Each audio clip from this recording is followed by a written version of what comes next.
आणि ज्यांची झुंज झाली आहे त्यांचा कार्यक्रम आहे. त्यांची कहाणी आपण सादर करतोय, त्यांच्यामधलं इंटरॅक्शन आपण सादर करतोय, त्यांनी कसं याच्यावर मात केली हे आपण सादर करतोय आणि त्यांनी दुसऱ्या लोकांना कसं प्रोत्साहित करावं हे आपण सादर करतोय. असे किती केस आले ज्या तुम्ही सांगण्यात आपण बोलवल्यामध्ये मला वाटतं जवळपास 100 जण तरी असतील ओव्हरऑल जर सगळ्या सेंटर्समधून आपण तर ते जे कॅन्सरमधून मुक्त झालेले आहेत, ज्यांनी ट्रीटमेंट घेतली गेली काही वर्षामध्ये किंवा ज्यांचा आजार बऱ्यापैकी कंट्रोल्ड आहे कॅन्सरची ट्रीटमेंट घेऊन ते आज इथं आलेले आहे. असे कोणते कॅन्सर होते जे आले काही थोडं सांगा माहिती. आय थिंक सगळे विशेष प्रकारचे कॅन्सर झालेले आहेत, म्हणजे ब्रेस्ट कॅन्सरपासून ते सार्कोमासपासून ते ओव्हेरियन कॅन्सरचे पेशंट, त्यामुळे सगळेच सॉलिड ॲज वेल एज इव्हन ब्लड कॅन्सरचे पेशंट ज्यांचं ट्रान्सप्लांट वगैरे झालं त्यातनं आता ते बरे झालेले आहेत, असेही काही पेशंट्स आहेत त्यामुळे. आणि सगळे वयोगटातले पण आले, लहान मुलांपासून तर वयोवृद्धांपर्यंत सगळे आले. पुणे में आपके कितने ब्रांचेस हैं और आप लोग काम कैसे स्कीम पे काम करते हो, गवर्नमेंट से आपको कितना सपोर्ट है?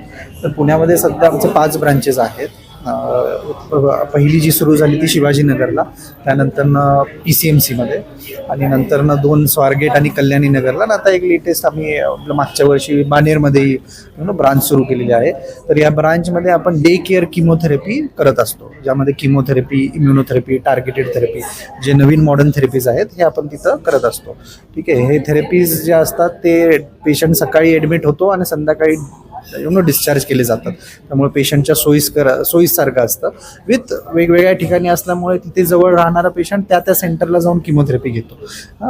एक्झाम्पल जर पिंपरी चिंचवडचा पेशंट असेल तर अननेसेसरली आपण त्याला स्वारगेटला न बोलवता तिथल्या तिथे जवळ ती किमोथेरपी देत असतो त्या पेशंट्समध्ये. अशी एक कन्सेप्ट आहे. दुसरा प्रश्न जो त्यांनी विचारला की गव्हर्नमेंटमधनं काय मदत आहे वगैरे, तर आपण काही स्कीम्स पण चालू केलेल्या आहेत. जसं आपल्या कल्याणनगर सेंटरला आपण पुणे कॉर्पोरेशनची जी शहरी गरीब योजना म्हणतो आपण, त्या स्कीम अंतर्गत ही किमो करतो. PMCचे जे एम्प्लॉईज असतात त्यांसाठी त्याच्यामध्ये स्कीम आहे. विथ CGHS जे सेंट्रल गव्हर्नमेंट एम्प्लॉई असतात त्यासाठी आपली स्कीम आहे. शिवाजीनगरमध्ये आपण सुरू केली ना, ती 1 महिन्यामध्ये आपण स्वारगेट आणि कल्याणनगरलाही सुरू करणार आहोत. कॅन्सर ट्रीटमेंट ते 3rd किंवा 4th डेला कळतं काही ट्रीटमेंट ते पहिल्या 2nd क्लाससाठी काही लोकांना सांगतात. स्क्रीनिंग लवकर निदान होण्यासाठी पेशंटनी एकतर लवकरात लवकर जे सिम्पटम्स येऊन आमच्याकडे यावं. सपोज ब्रेस्ट कॅन्सर आहे तर हाताला गाठ लागली तर लगेच येणं जरुरी आहे. जरी गाठ लागत नसेल तरी 40च्या वयाच्या पुढे सगळ्यांनी मॅमोग्राफी करणं स्त्रियांनी हे जरुरी आहे, वर्षातनं एकदा तरी.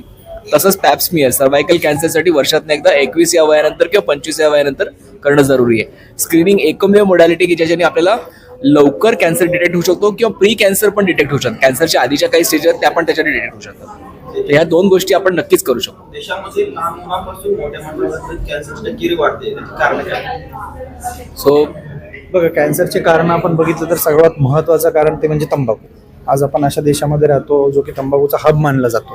इथे मेजॉरिटी कॅन्सर्स तुम्ही बघता more than 50% is because of tobacco. टबॅकोमध्ये जे इन्ग्रेडियंट्स असतात ते कार्सिनोजेन्स असल्यामुळे त्याचं सेवन करण्याने कॅन्सरचं प्रमाण खूप वाढतं. इंडियामध्ये सर्वात कॉमन तोंडाचा कॅन्सर मानला जातो. याचं मुख्यतः कारण हे तंबाखू राहतं. त्याच्या व्यतिरिक्त अल्कोहोल कन्झम्पशन हे एक कारण आहे. त्याच्या व्यतिरिक्त हॉर्मोन्स हे एक कारण असू शकतं कॅन्सरसाठी.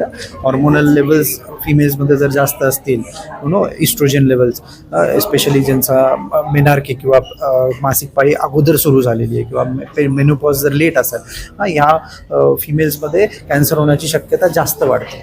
ओके, तर हे काही हॉर्मोनल कारण आहेत. त्याच्या व्यतिरिक्त व्हायरसेसही कारण ठरू शकतात. जसं की फॉर एक्झाम्पल पॅपिलोमा व्हायरस आपण म्हणतो, HPV, जो तुम्ही ऐकला असेल बऱ्याचशा वेळेस, ज्याचं वॅक्सिन निघालं. तर हा सर्वायकल कॅन्सरचे पण प्रमाण खूप जास्त आहे. हा सर्वायकल कॅन्सरचा एक मोठा पॉझिटिव्ह फॅक्टर आहे.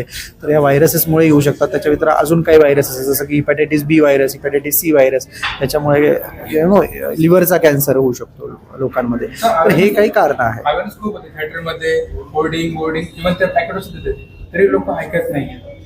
त्यांना काय सांगा? याच्यात तुमचा रोल जास्ती आहे. तेच मीडियाचा रोल जास्त आहे. अधिक याच्यात आर्टिकल्स टाका, आम्ही दिलेले कैंसर को लेके अवेयर सिर्फ फक्त फोटो दाखवल्याने त्यांना परावृत्त करता नाही येणार आहे.